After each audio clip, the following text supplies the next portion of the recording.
Hey guys, this is Helena at Glasse Factory. I'm here with Lacey Sturm, formerly from Flyleaf, and now she's running her own solo project. Hey, how are you doing? Hey, good. Thanks for having me. Yeah, it's not a problem. It's great to finally meet you. Can you just tell us a little bit about yourself and all that? Yeah. Yeah, I guess I started getting into music when I was probably 14, and my mom recorded my first song I wrote on the acoustic guitar, and it was she was a musician, and so I guess that's how I learned how to play, was just having a guitar around and messing around on it. And I also kind of resented music because she was a musician, and kind of how you don't really want to do what your parents do when you're that teenage Right.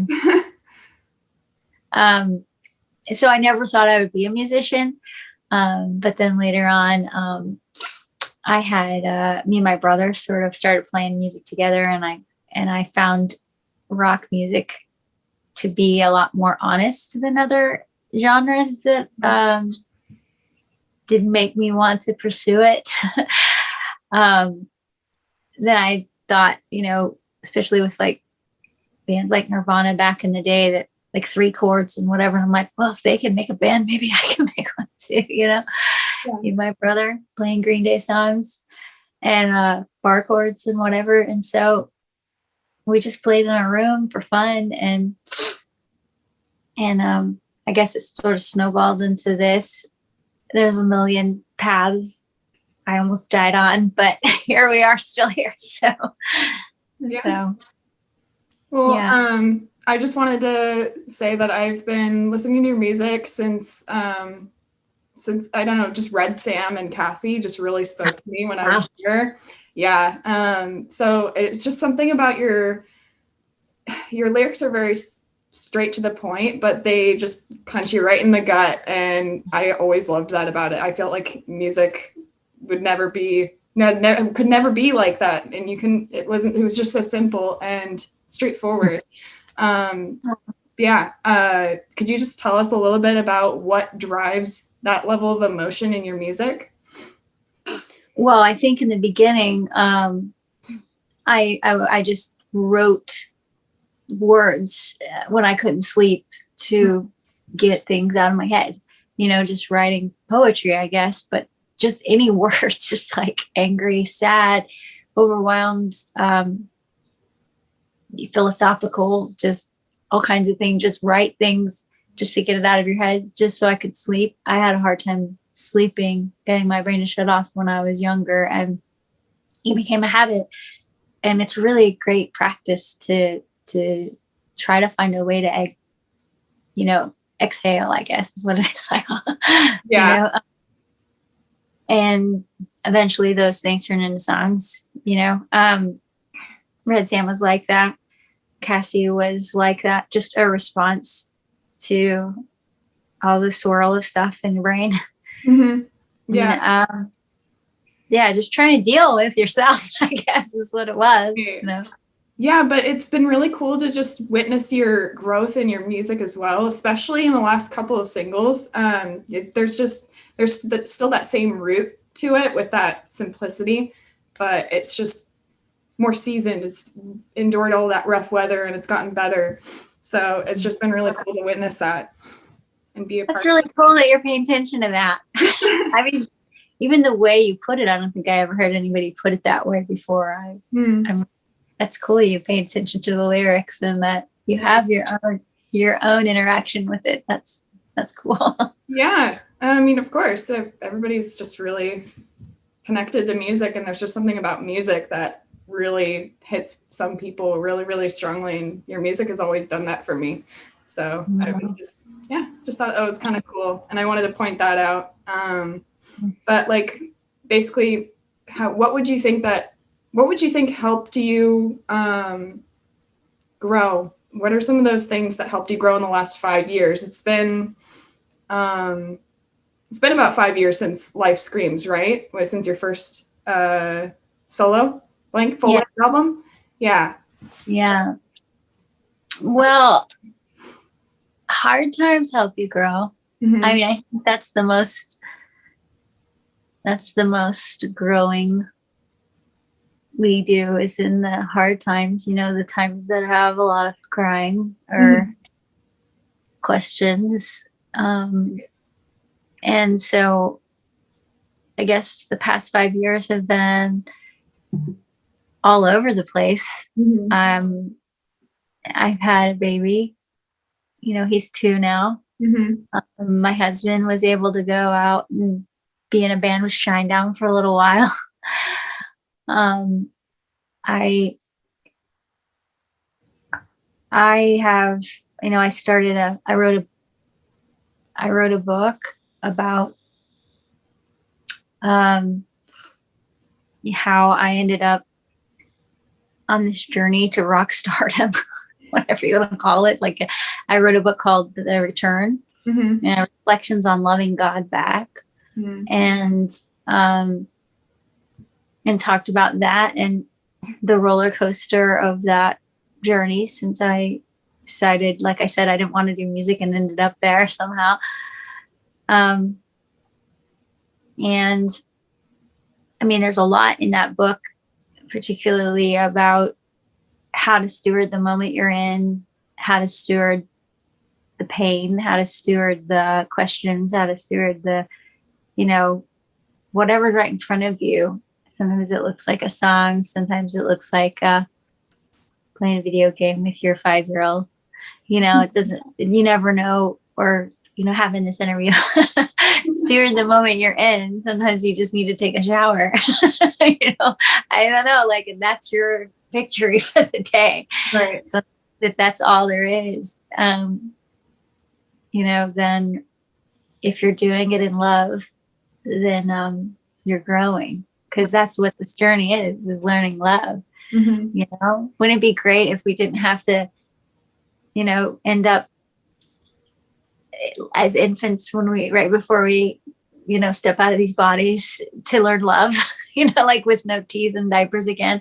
You know what I mean? Like, what if we could just learn it, you know, but there's something in the humility and the childlikeness that's always teaching us, if we're humble enough to receive it. Like, my kids teach me about love more than, like, and teach me all my crap, because they deal with all my crap. They are mirror, really, you know, and I'm sitting there telling them things, and then I hear this voice, and God's like saying the same thing to me. He's like, no whining, no fits. I'm like, you have your grown-up version of this. Theirs is a lot louder and more honest. Ours is a little more hidden and sophisticated, whining and pitching a fit. Well, Yeah.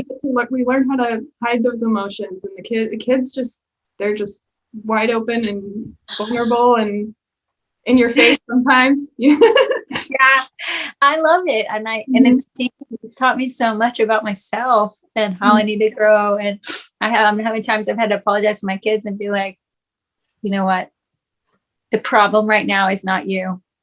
It is that I've taught you this. So let me apologize for the way I have pitched fits. And they just stare at me like, they're fit. Like, what are you doing? I'm like, I don't know. Well, speaking of love and all that, I was actually gonna bring up your cover of "Let Me Love You" with Brian Headwell. Yeah, I love that cover, and I just love the way you guys sang it. It just seemed more like it was more than a romantic love. It's a little bit more vulnerable. Yeah. Could you just tell me a little bit about that and that process and what your thought process is in choosing this cover? Well, I love that you pointed out that it's not romantic love, because first of all, romance is reserved for my husband Josh, and I'm singing a song with Brian, and Brian is like my brother, my big brother, and I am so honored to get to do that song with him, like, and him to ask, because I wrote his chord 3 times and he wasn't in the band any of those times, and to get to meet him outside of music, actually we connected through his story and the Whosoevers with Sonny for POD and Ryan Reese. We connected that way first. And so it was for but we connected over, the Greeks have 4 words for love. They have agape, which is God's love. They have phileo, which is like a brotherly love. They have storge, which is family love. And then they have eros, which is romantic love. And in that particular song, that was a song that came to me at a time when I didn't know how to sort through some really hard, difficult emotions in the middle of losing somebody. Like I could not sort through, but I couldn't write a song about it. And then their song came and I just cried through the whole recording. I'm like, this is the song I want to sing. It really was about, and the kind of love that it was agape and family and brother. It was the storge and the phileo. And it wasn't eros. It wasn't romantic, just like you said. Right. And that's what made it so gut wrenching. And I think the reason why I say that is because, since I was my first boyfriend, I've had my heart, just ripped out, romantic love. And that's something that, was so, it's just so different. And it's very, earthly. It's very earthly. It's not like as eternal as the others. Right. Like even when you lose somebody you love in a romantic way, the love that lingers isn't romantic as much as it's family. You know what I mean? Like, I just feel like, I don't know, that's a really cool observation. Losing that person who is like she called me Mama Lace. She was like, I looked at her like a daughter or a sister or a friend, and to have that song in the middle of that pain was really powerful for me. And I hope that I can do that for people with our songs, but in that moment I needed one. It was already written. Right. And of course Snake and Justin Bieber did it, which I think is even cooler because I love to love the people that everybody else kind of is like, what? I don't like that. Yeah, it was just a really unexpected cover from that album, and it was really cool to hear your feature on that. So rock people can be so snobby. They're like, rock people can be like, I hate country, I hate rap, I hate pop music, and then so I just like being that annoying. I thought that was cool that Brian did that. He's like, yes, make this metal. Yeah. So, it made me think of the Punk Goes Pop when Punk Goes Pop was actually good. You know what I mean? Like 2012 and earlier. You need to bring that back. You never know. Yeah, you never know. But anyways, moving on, I guess. What was the main message behind your latest single, State of Me? What would you think the message was? Yeah, I think it's just like a declaration over my own soul, but also hopefully it'll be something some other people can declare that recognize we don't have to. There's a PO song that's coming to my brain right now. It's like, I forget the song it's in, but he screams, it's like this ain't got to be like this ain't got to be like this. And it's just interesting that so many times we don't realize that life doesn't have to be the way that we're making it. Right. And we don't realize our own consent to what we feel like is slavery. Right. We're slave to this life that's this way, and there's nothing I can do to change it. And we don't realize there's some things, actually, lots of things, many things, most things that we can actually stop consenting to in our own heart, in our own mind, and just take that authority over our own thoughts and over our own heart. And, I feel like there's sometimes we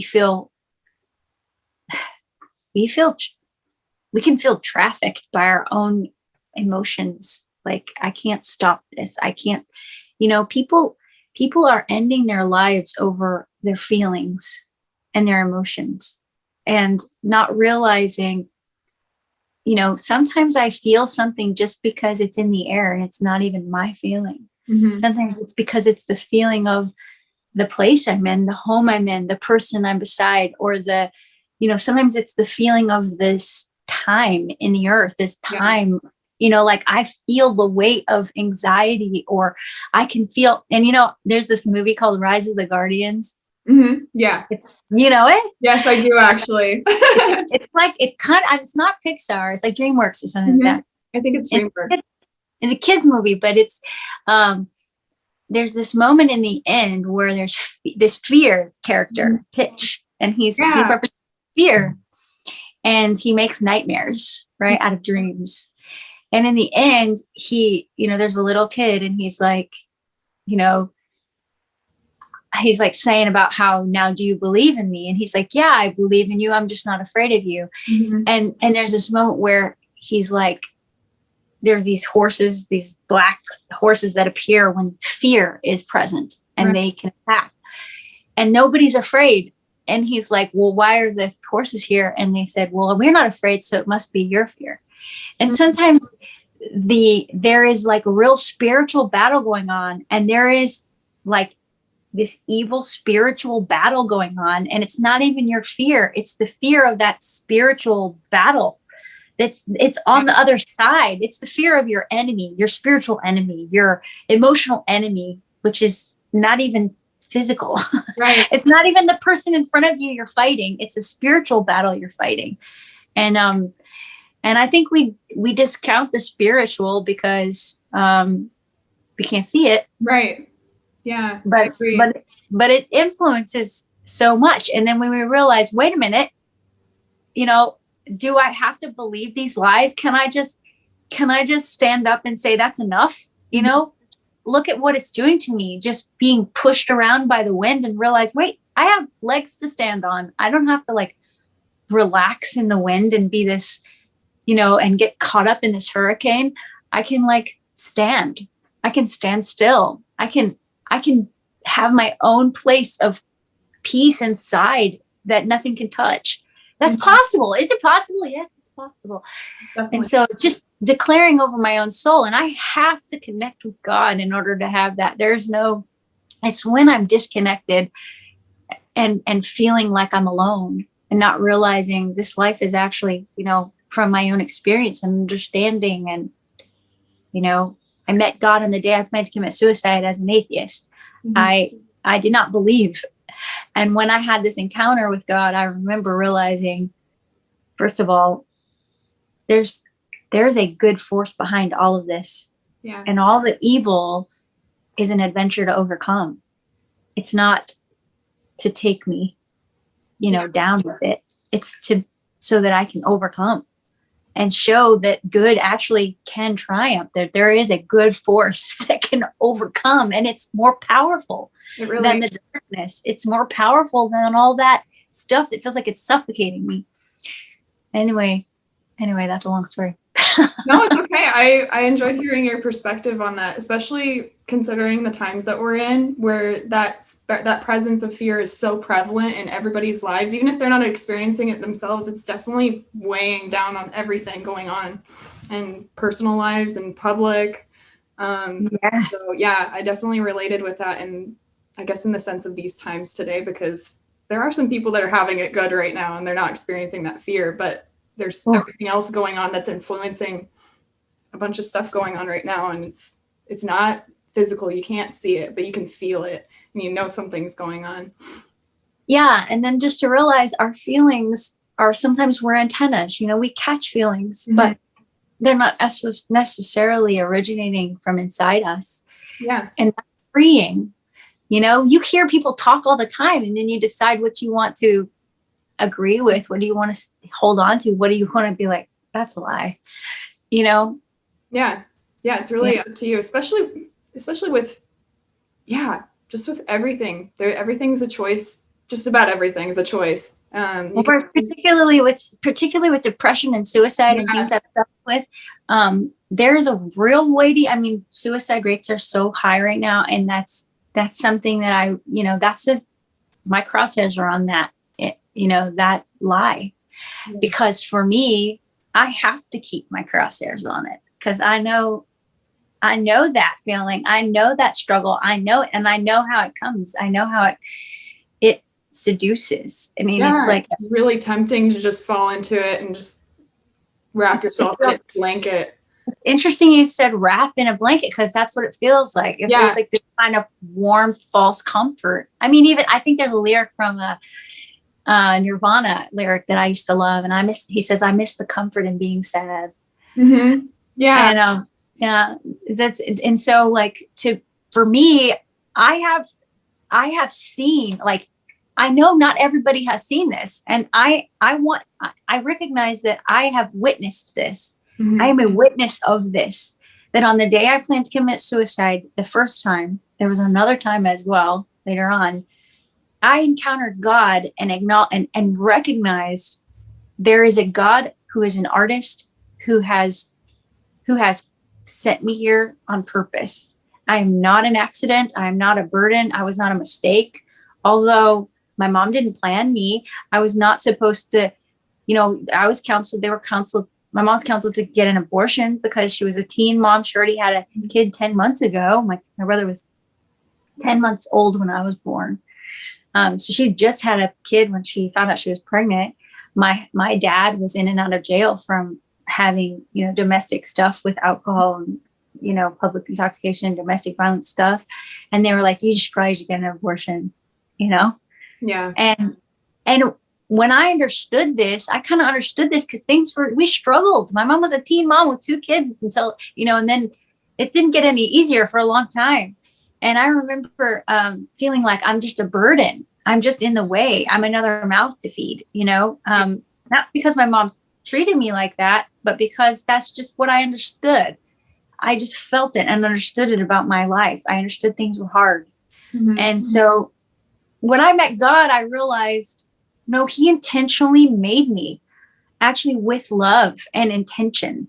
And even the things that are weird about me, like I was legally blind when I was, till I didn't know it until I was 10 and then realized it. I got glasses, but I was legally blind. But all the weird things, the way I thought, the way I saw things, the differences about me were intentionally there by God. Like I am his art, intentional. And I couldn't get over that. I just remember thinking, I'm not an accident. Nobody is. We're each his art. And I became fascinated with people.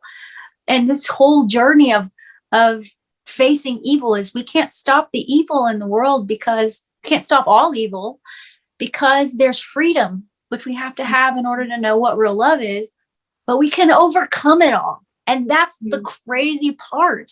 It's like, even if our lives end, in some way, we get eaten by a shark or blown up or whatever, there's still an overcoming that happens because God is spirit and there's a spiritual life after this, this isn't all there is. And so this is something I understood in that moment. Not everybody gets to see God. Right. And not everybody has that experience. And so it changed my life. And so for me, if I don't say it, I don't have to say it. And, it just ends up, we ended up here in our conversation. Everybody will, can, like, he's accessible. Like, it's weird because we don't always recognize that he's personal. And that's what was so overwhelming to me. Mm-hmm. He's very personal. I saw my life flash before my eyes, just like near-death experience people say. My life, I saw the whole thing.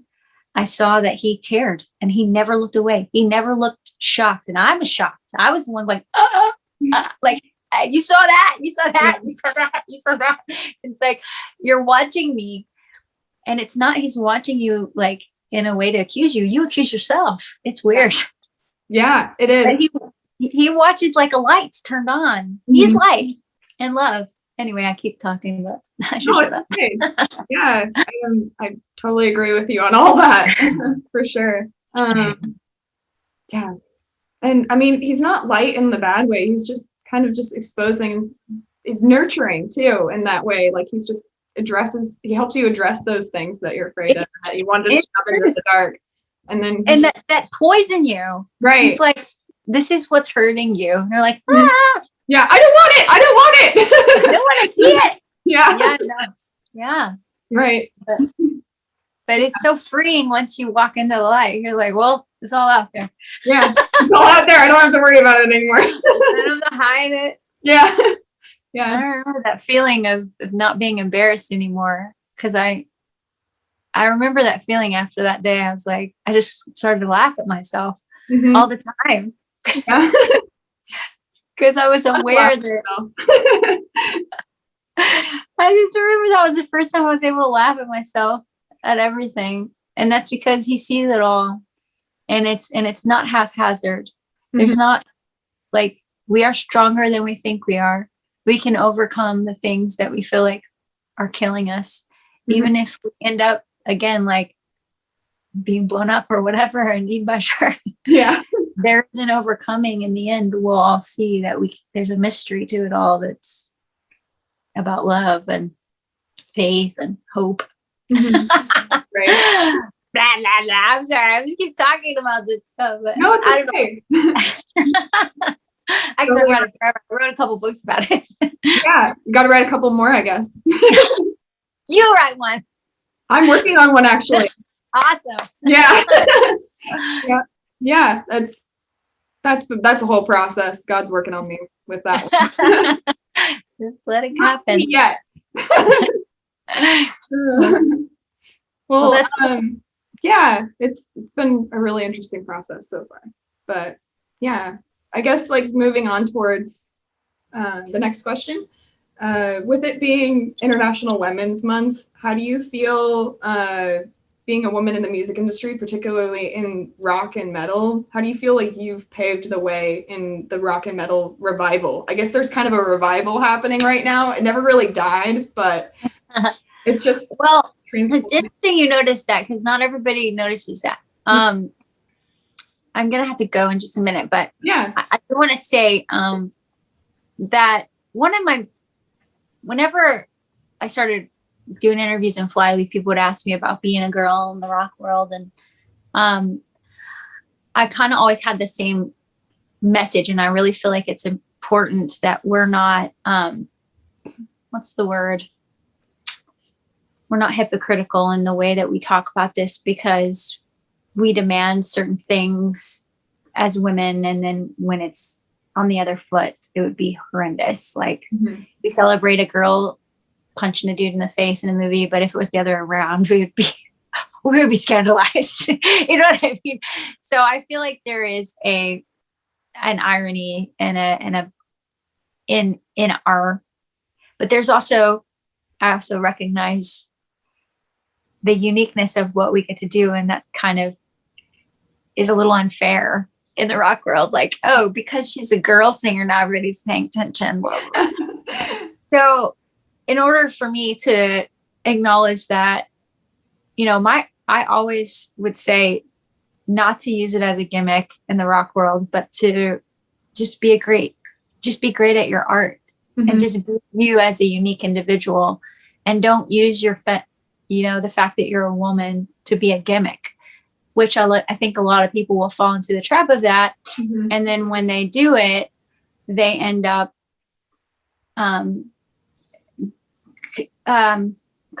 being critical of their own womanhood as they move forward in their art. And then it becomes less about, you forget it's not about being a woman. It's about being an artist. And if you can influence people to just be a great artist, whatever that looks like, and then I think that we've been a good influence, to just influence people to be great at what they're uniquely fashioned to do, So anyway, that's kind of a different perspective probably, but I don't know. It was an interesting perspective, different or not. Thanks, Helena. Yeah. Is Helena. And Helena, and we should do this again. We'll have our album supposedly is going to come out around May, so maybe we can do it again around then. Yeah, let's do that. All right. Well, thank you. Yeah, it was really nice meeting you. Yeah, it's a great conversation. Yeah, it was a pleasure. Have a good day. You too. Bye. Bye.